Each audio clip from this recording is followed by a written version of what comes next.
8 मार्च हा दिवस जागतिक महिला दिन म्हणून देशभरात मोठ्या उत्साहात साजरा केला जातो। याच दिनाचे औचित्य साधून नक्षत्र कराओके सिंगिंग अकॅडमीच्या वतीने 9 मार्च रोजी हुतात्मा स्मृती मंदिर येथे सायंकाळी 5 वाजता विविध सांस्कृतिक कार्यक्रमांचे आयोजन करण्यात आल्याची माहिती नक्षत्र कराओके सिंगिंग अकॅडमीच्या सुनंदा शेंडके यांनी पत्रकार परिषदेत दिली।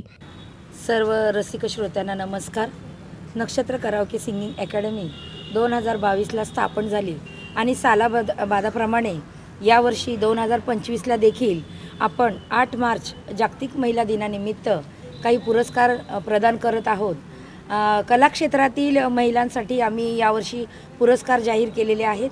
त्यामध्ये यूट्यूब चॅनेलच्या आणि टीव्ही स्टार असलेल्या गायन क्षेत्रामध्ये ज्यांचं नाव आहे त्या गायत्री शेलार, एम.ए. मधून ज्यांनी अंध असून देखील संगीतातून एम.ए. केलेलं आहे अशा गायत्री पेद्दंटी, त्याचप्रमाणे सुंदरी वादक भीमण्णा जाधव यांची मुलगी कलाश्री जाधव सुंदरी वादक, त्याचप्रमाणे तबला वादक कनकधर, नृत्य विशारद अश्विनी जाधव आणि नाट्य कलाकार श्रुती मोहोळकर या विविध कलामध्ये ज्या पारंगत आहेत अशा महिलांना आपण नक्षत्र कराओके सिंगिंग अकॅडमीच्या वतीने नक्षत्र कलारत्न पुरस्कार जाहीर करतोय।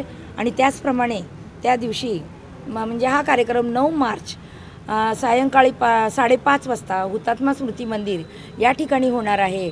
आणि त्यामध्ये आपण महिलांना एक व्यासपीठ मिळावं म्हणून प्रांतीय वेशभूषा ही स्पर्धा देखील घेत आहोत। आणि या वेशभूषेमधून नक्षत्र सम्राज्ञी म्हणून आपण 3 पुरस्कार जाहीर करतोय, ज्या प्रथम द्वितीय तृतीय क्रमांकाला क्राऊन बेल्ट आणि एक मानचिन्ह आपण देणार आहोत।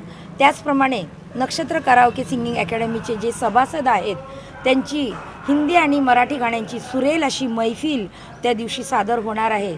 आणि एकंदरीत हा असा सोहळा दिनांक 9 मार्च रोजी हुतात्मा स्मृती मंदिर येथे होत आहे। यावेळी प्रशिक्षक प्राध्यापक अनिल लोंढे, वर्षा घोडके, राधिका नान्नसकर, कृष्णा हनगल, मीना शिंदे, सुनीता गायकवाड, राजेश कुलकर्णी आदी उपस्थित होते।